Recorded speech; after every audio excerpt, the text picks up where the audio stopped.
The purpose of this video is to show parents how to set up an account in edgySched and then how to schedule their parent-teacher conferences for their son or daughter. So the first thing you're going to do is click on the link that says set up your account or creating a password for the first time. You can also just scroll down to this section as it's a bookmark. And you will click on this link. That will open edgysketch in a new window. And you will have this login screen. If you are using it for the first time, you're going to have to click Login Problems. You are going to need to use the same email address that you have registered in Infinite Campus. If you do not have an email in IC, please contact your building to help get this set up. Then you're going to enter your email address. This email address has to be the same one that's in IC. And then you're going to click the blue Submit. After you click the Submit, you should receive an email with a registration link from a Do Not Reply address, which you can see on the screen here. You're then going to click on the link. So this is a new password. You will enter it twice, password and retype password. It's going to bring you to this welcome screen.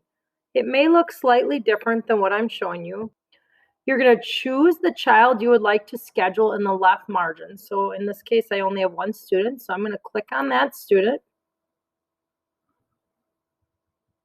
Once you click on the student's name, you're no longer going to see this welcome schedule, but you will see the student's name right here, the course name, room number unknown at this point, and then I am going to click on the schedule, which is right here on the right-hand side. So I'm going to click on the word schedule. You will then pick a time that conferences are available. So there'll be more than just this Wednesday date on here. You're going to have multiple dates and multiple times. So you will pick the time that you want to schedule the conference. If you need an interpreter, you're going to click on this link right here that says Request an Interpreter. Then you'll have different times available. Okay, so I'm going to click on the day. Now it dropped down and it gave me all kinds of times. So I can pick a time. So I want my conference to be at 3 p.m. New screen popped up that I'm about to schedule my conference. All the parents and guardians will be listed here. You're going to put a checkbox next to which guardians plan to attend the conference. So if you have multiple guardians, or mom and dad, you can click both, 3, however many you have listed there that are going to come to conferences. You will click on their names. And then once everything is correct, so notice at the top it said pick attendees. That's what I just did by clicking on the name. I'm going to click next. This gives me all the details of the conference. So here's the teacher's name, the course number, the course name, the date of the conference, the time of the conference, and then which guardians are going to be attending.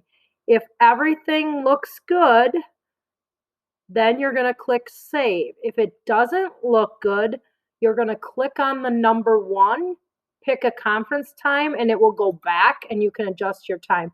So if I remembered that 3 o'clock isn't going to work, I have to go later, I can change my time. Again, I need to choose my attendees, my guardians. Click the blue Next. Here are my conference details. Now it shows me that 4 to 4:15. Once I'm good with this time, I'm going to click the blue Save button. And now it lists the conference that I have. You could then go back and pick your next student. So those would show up here in the left-hand column underneath here where it says Tess Geyser. That's the name of the child I'm scheduling for. If I had another child to schedule for, it would be listed in there. You may get logged out if you were inactive for about an hour. Otherwise, you'll still be able to come back to here. So once you're done, you're all scheduled for conferences. Now that your conferences are scheduled, there is nothing you need to do until the night of conferences. You will probably receive an email from edgySched reminding you of your upcoming conferences. However, you're still going to need to go into edgysked the night of the conferences to obtain the link to the Google Meet or the Zoom meeting that your teacher has created for conferences. So I'm going to go back to the written directions that were shared with me by the district. I'm going to scroll down and I'm going to click on the exact same link that I used to set up my account. It's going to ask me to log in with my email and password. I'll click submit. And when it opens up, you're going to see this upcoming schedule, and it will have all of the conferences that you've scheduled for your sons and daughters listed. Okay, so I only have one listed here. Now, what you'll notice different this time when you go in is that under room number, there is a link and joining information for, in this case, a Google Meet that my teacher has created for me to use for conferences. You might also see a Zoom link in here, depending on what your teacher is choosing to use. If it is a Google Meet or a Zoom, I do not want to click on it until a few minutes before conferences. Especially important if that's a Google Meet. Please refer to the directions called edgyskedge for parents that were shared with you by the school, specifically pages 5 and 6. If you are joining the Zoom Meet, you may get a pop-up that asks you to either join with or without video. Once you click join, you will be put in the waiting room and the teacher will have to let you in. You will receive a message on your screen that says, please wait, the meeting host will let you in soon, that looks like this.